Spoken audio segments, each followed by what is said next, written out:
할렐루야.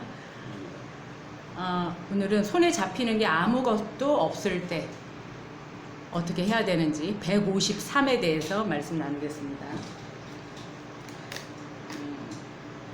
제가 언젠가 이렇게 다리 위를 지나는데 다리 아래 탄천 쪽에 공사를 하더라고요. 막 포크레인이 와서 막 땅을 파고 인부들이 막 뭐 이렇게 바리케이트를 치고, 그래서 탄천에 공사할 게 없을 텐데 뭘까 하고 이렇게 봤더니 가로등 하나를 땅에 심는데 그렇게 일꾼들이 막 포크레인이 그렇죠. 오고 난리가 나더라고요. 와, 저 가로등 하나 세우는데도 저렇게 일이 많구나. 그렇죠. 보통 일이 아니구나, 이걸 알았었어요.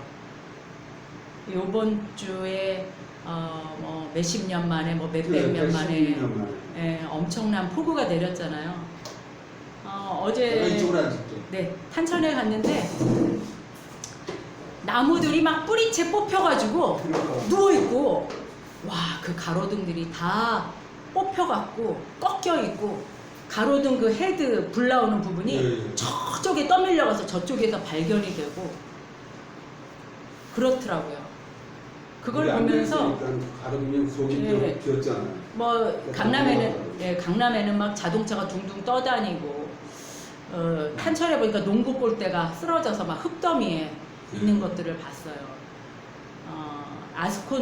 바닥에 아스콘들이 막 다 뽑혀 나가고, 그 바닥이 다 침수돼가지고 둘둘 말려가지고 막 나무에 걸려 있기도 하고, 그런 걸 보면서 그렇게 힘들게 만들었는데, 그렇게 가로등 하나 심기가 그렇게 어려웠는데, 이 탄천의 그 수많은 가로등들을 다시 복구할 생각을 하니까 너무 안타깝고, 또 얼마나 많은 사람들이 얼마나 많은 투자를 해야 되고, 물론 분당이 돈이 많고 재정이 넉넉하겠지만 또 돈은 얼마나 많이 들까.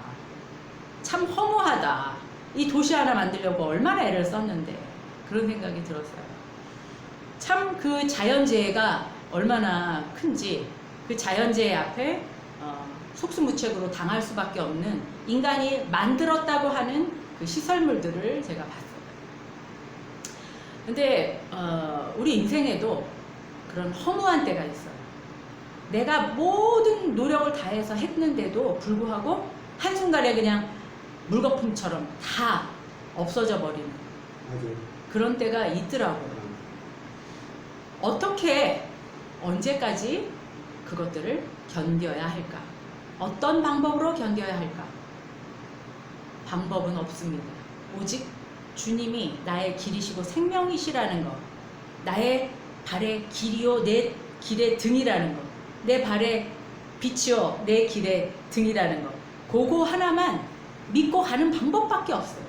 주님만 바라보고, 등대되는 주님만 바라보고, 딴 데 한눈 팔지 않고, 그 어려운 시기에, 손에 아무것도 잡히지 않은 그 시기에 따라가는 그것밖에 방법이 없습니다. 그런데 재밌는 것은요, 바로 손에 아무것도 잡히지 않는 허무한 그때가 바로 하나님을 깊이 만날 수 있는 때라는 거예요.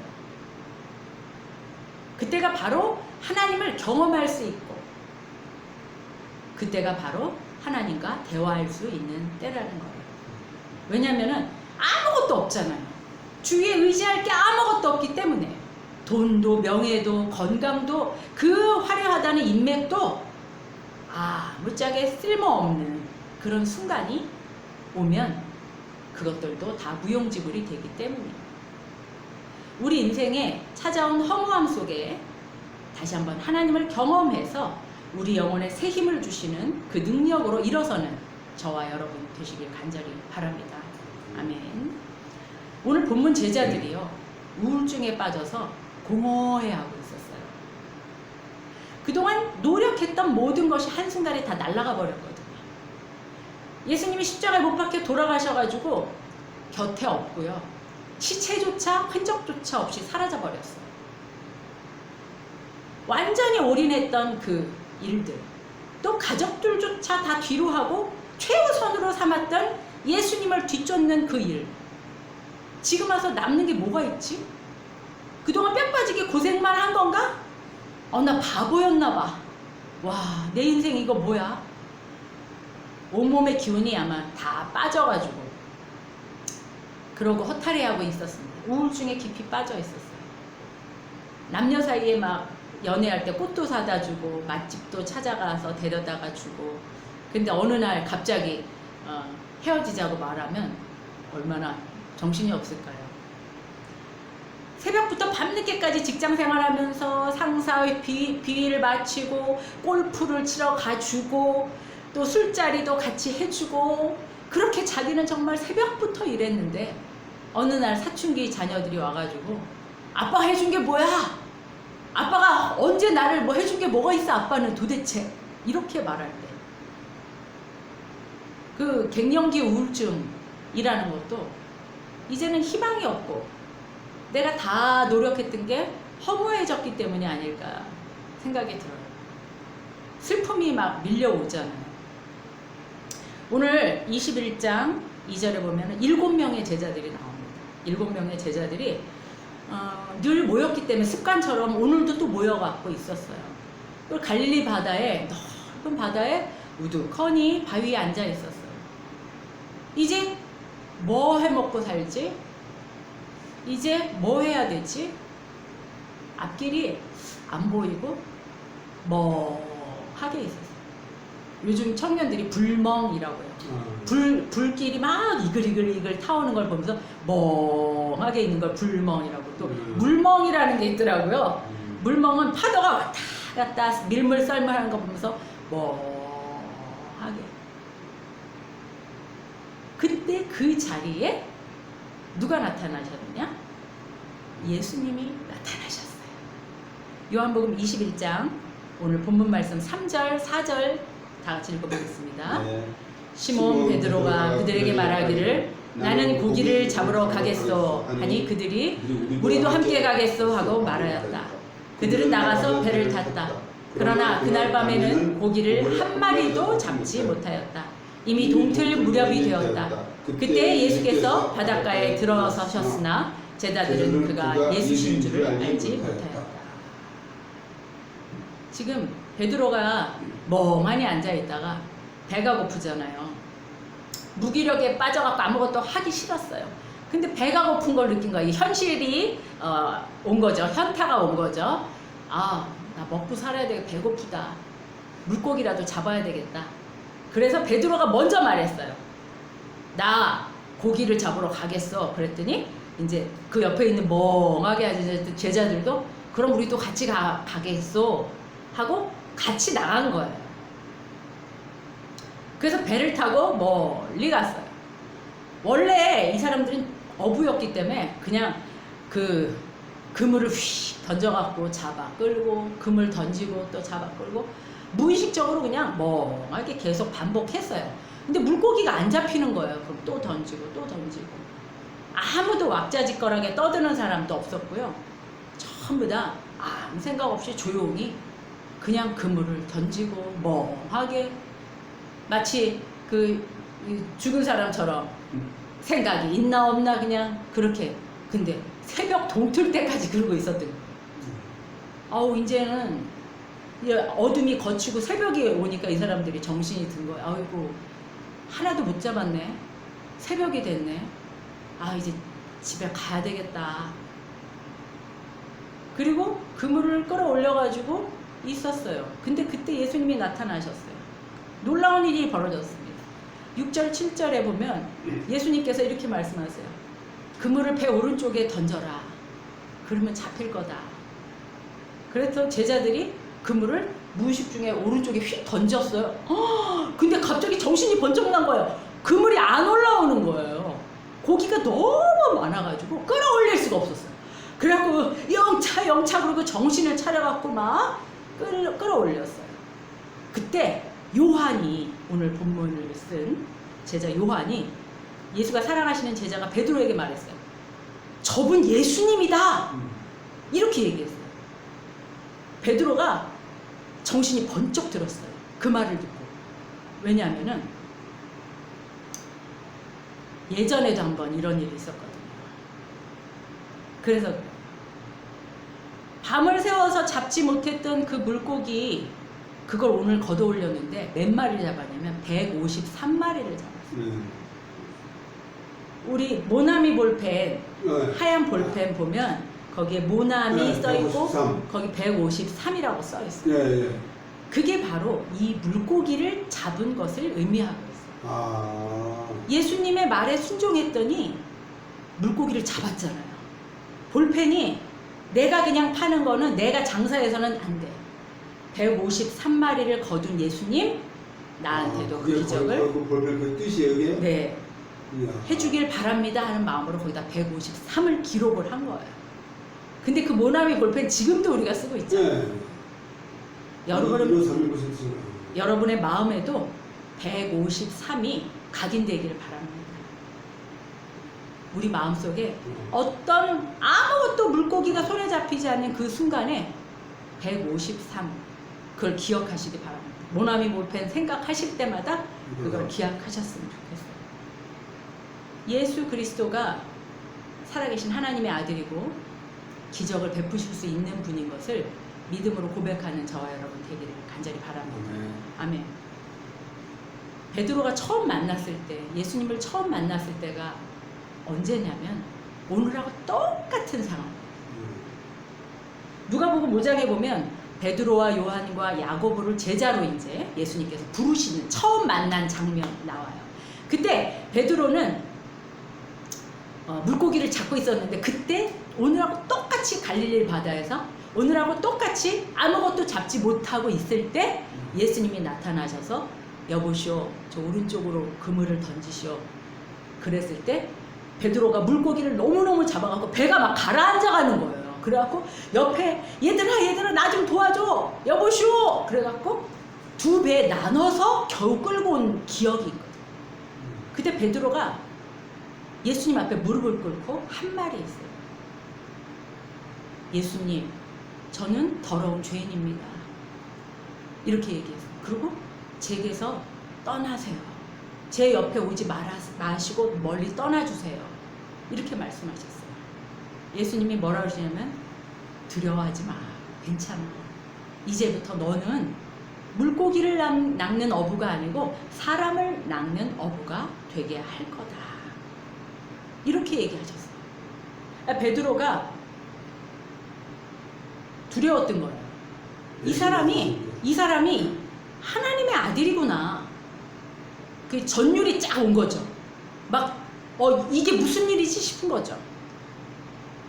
그래서 이 사람이 정말 하나님의 아들이구나. 그걸 무릎을 탁 꿇은 거예요. 그리고 예수님이 너를 사람을 낚는 어부가 되게 하겠다. 그 말에 알겠습니다 주님하고 모든 배와 그물을 다 버려두고 그때부터 예수님을 3년 동안 그동안 줄곧 쫓아다녔던 거예요. 근데 오늘 똑같은 상황에 예수님이 나타나셔서 똑같은 것을 3년 전에 똑같이 경험했던 것을 경험합니다. 처음 만났던 그때 감정, 그때 예수님이 하나님의 아들이다 라고 느꼈던 그 감정을 이 위기 상황에서 다시 한번 기억을 하게 되는 장면입니다. 예수님이 말씀하십니다. 베드로야, 너 나 잊었니? 3년 전에 그 예수가 지금도 너랑 같이 있어. 나 죽지 않았어. 나 살아있어. 너 그때는 나를 믿었는데 나를 잊었다. 지금도 나는 너와 함께하는 예수 그리스도야. 나는 능력에 강한 하나님의 아들이야. 내가 너를 도울 수 있고 너랑 함께 어디든지 동행할 수 있단다. 이렇게 얘기하고 있는 거예요. 베드로가 깜짝 놀랐겠죠. 그때 알았겠죠. 아, 예수님이 죽지 않았구나. 내 인생이 허무하고 아무것도 없는 게 아니구나. 오히려 이제 예수님은 하나님의 아들이 되셨고 부활하셨기 때문에 내가 어딜 가든지 나와 동행하실 수 있는 전능자가 되신 거예요. 전능하신 하나님, 공간과 시간을 초월하실 수 있는 능력의 주님이 되셨구나. 할렐루야. 이렇게 된 거예요. 김동호 목사님이라는 분이 있는데 그분이 암이 걸리셨어요. 그래서 하나님 아버지 앞에 맨 처음에 하나님 왜 하필 저예요? 이 지구가 점점 바이러스도 많고 질병이 많아지고 이런 시대에 복골복으로 걸릴 수 있어요. 근데 하필 왜 저예요? 왜 코로나 걸렸을 때 그런 말을 할 수 있잖아요. 왜 저예요? 근데 그 다음에 왜라는 말을 안 하고 이제 어떻게 살면 될까요? 라고 얘기하셨다고 하더라고요. 근데 항암을 투병 중에 항암 치료를 다 하고 나면 CT를 찍는데요. 근데 이 암 환자들이 가장 공포스러운 게 뭐냐면 CT 찍고 나서 일주일 후래요. 그때 결과가 나온대요. 결과가. 응, 이제 암이 하나도 없습니다. 아니면 암이 남아있어서 재발 위험이 있네요. 둘 중에 하나라고. 근데 그 항암 치료하는 그 고통이 너무 크니까 재발이라는 말을 안 듣고 싶겠죠. 누구나. 근데 CT 후에 이 목사님에게 목사님 암이 남아있네요 라는 통보를 받았다고 하시죠. 근데 그때 생각난 것이 아까 우리 부른 찬송가 440장 어디든지 예수 나를 이끌면 어디든지 예수 함께 가겠습니다. 예수님이 함께 가시면 행복합니다. 겁이 없습니다. 그런데 어디든지 예수님이 안 계시면 거기는 행복이 없습니다. 이런 고백을 했다고. 두 갈래 길이 있어요. 하나는 암이 완치됐다. 하나는 재발의 위험이 있다. 자기는 암이 완치된 길로 가고 싶었죠. 그런데 아니 남아 있습니다 라는 길로 자기가 가게 된 거예요. 그렇지만 괜찮다라는 거예요. 다행히 괜찮다라는 거예요. 우리는 생각하기에 이 길은 A라는 길은 내가 좋아하는 길이고 축복의 길이고 잘된 길이고 이 길을 가야 돼. B라는 길은 가고 싶지 않은 길이야. 나는 여기는 절대 가고 싶지 않아. 그런데 그런 길에도 중요한 것은 내가 A를 가냐 B를 가냐가 중요한 게 아니고 예수님이 나와 함께 가는 것이냐 내가 혼자 가는 것이냐가 중요하다라는 말씀이에요. 예수님이 함께 가면 어두운 골짜기라도 깊은 계곡이라도 아주 험난한 길이라도 행복할 수 있다는 거예요. 아무것도 손에 안 잡혔을 때 모든 것이 허사가 됐다고 할 그때에 예수님이 함께 하시니까 어때요? 153마리의 물고기를 거두게 되지 않았습니까? 우리의 인생길에도 예수님 제 인생길이 빈손인 것 같아요. 아무것도 없어요. 남는 게 아무것도 없고 허무해요. 그렇지만 이 제자들과 같이 만나주세요. 주님 동행하실 때 물고기를 많이 잡고 제 인생이 복된 것을 믿습니다. 저 인생에 어디든지 주님 동행하시면 제 인생이 기쁘고 행복하게 될 줄로 믿습니다. 하나님과 동행하기를 원합니다. 이런 인생 되시기를 간절히 바랍니다. 아멘. 그런데 아까도 말씀드렸다시피 내가 승승장구하고 의기양양하고 자신만만한 길에서는 사실은 주님을 잘 못 느껴요. 잘 못 만나요. 오히려 내 배가 텅텅 비어있고 어려울 때 만나게 돼요. 아무것도 없다고 느낄 그때 주님의 음성을 더 듣게 돼요. 내가 믿고 의지했던 거 무엇인가요? 그거가 없을 때 그때 절박해지면 하나님 찾게 돼요. 하나님께서는 낮은 자를 높이시고 높은 자를 낮추실 수 있는 분입니다. 하나님은 우리가 낮추시기를 원하세요. 느부갓네살 왕이 있었어요. 이분은 바벨론 시대에 바빌로니아가 통치하던 시대 최고의 고점에서 아주 전성기에 통치하던 왕이에요. 그래서 이 나라를 역사적으로 신바벨론이라고 해요.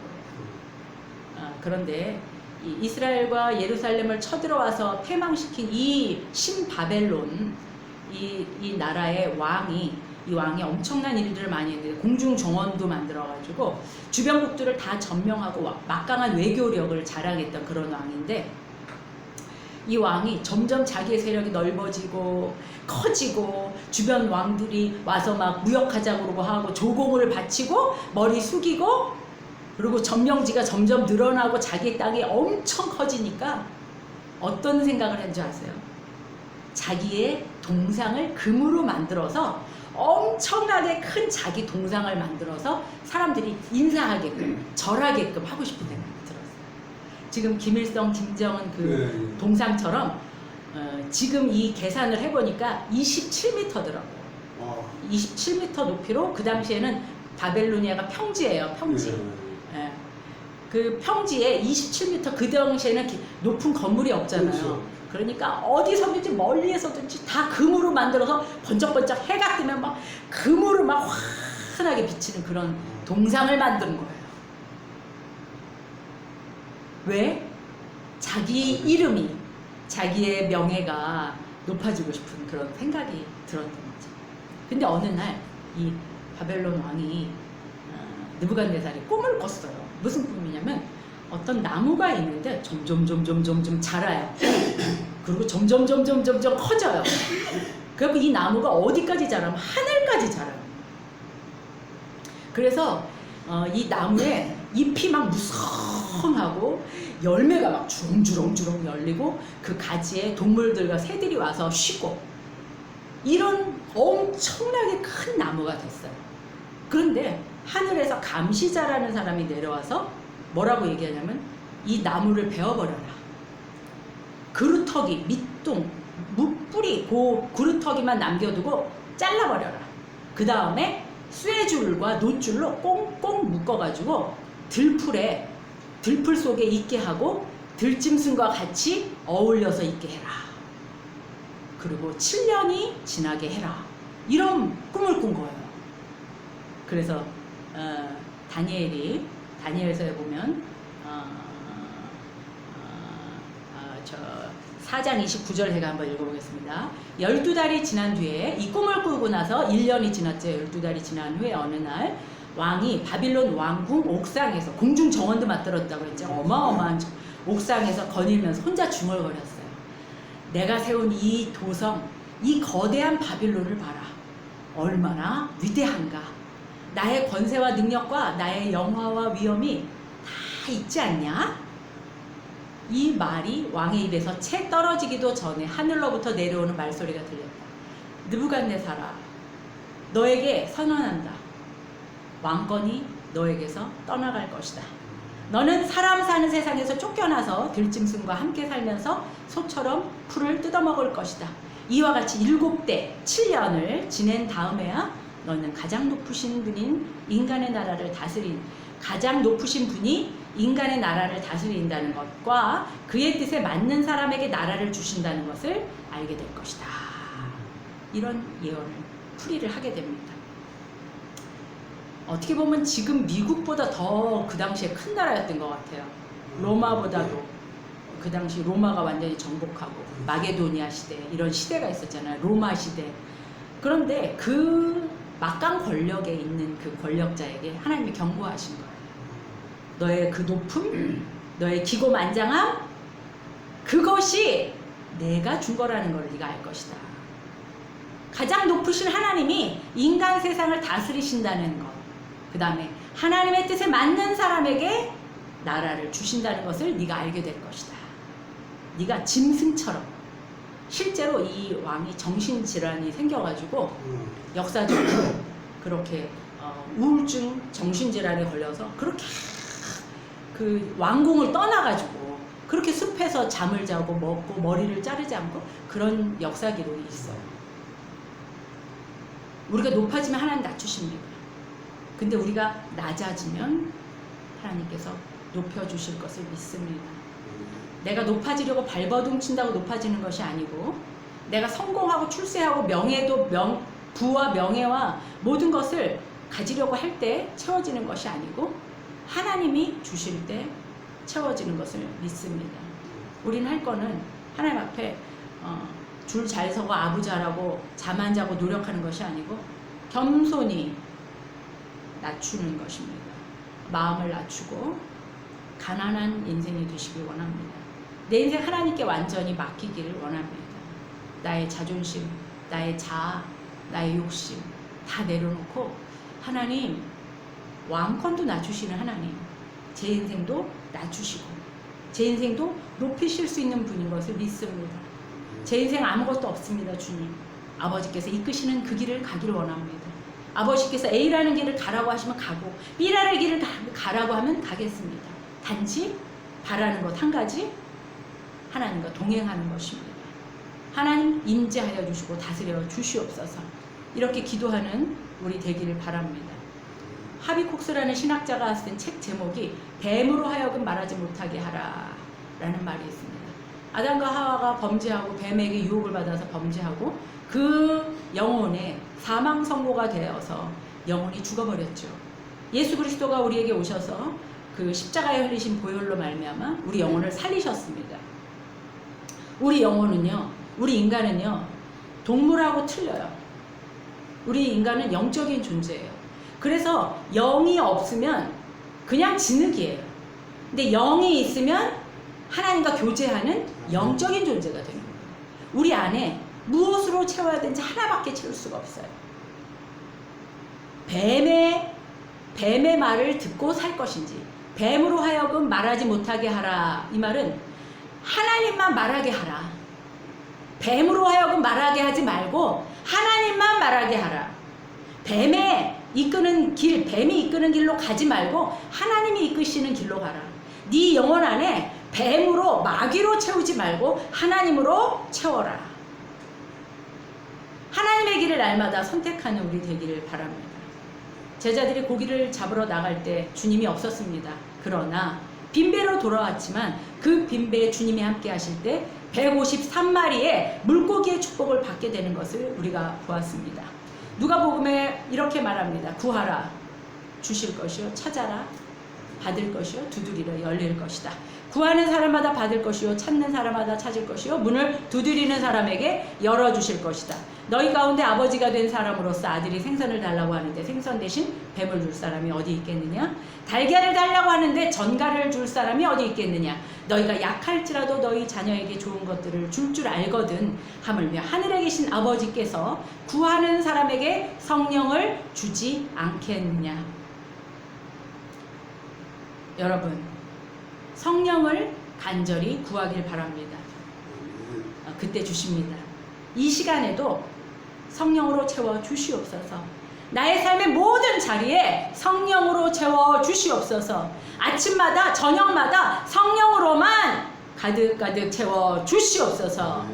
마귀가 주는 근심과 걱정으로 채우지 않고 그것을 선택하지 않고 하나님께 온전히 선택하게 하여 주시옵소서. 겸손과 온유함으로 하나님께 나아가게 하여 주시옵소서. 그런 기도가 우리에게 있기를 간절히 바랍니다. 기도하시겠습니다. 전능하신 주님, 오늘 빈배를 가지고 우울증에 걸려서 제자들 7명이 갈릴리 호수에 배를 타고 나가서 물고기를 잡으려고 밤을 새웠지만 잡지 못하고 빈배로 돌아오는 장면을 보았습니다. 하나님, 우리 인생에 너무나 많은 것들이 허무하고 빈배일 때가 많이 있습니다. 내 손에 잡히는 것이 아무것도 없을 때가 너무나 많이 있습니다. 주님, 그때 주님께서 함께하여 주시길 원합니다. 주님께서 위로해 주시길 원하고 주님께서 안아주시길 원하고 성령으로 채워주시길 원합니다. 주님이 우리 안에 임재하실 때 153마리의 물고기가 잡히는 것을 경험하게 될 것을 믿습니다. 우리 인생 주님 앞에 맡기오니 받아주시고 인도하여 주시옵소서. 이 모든 말씀 예수님의 이름으로 기도드렸습니다. 아멘.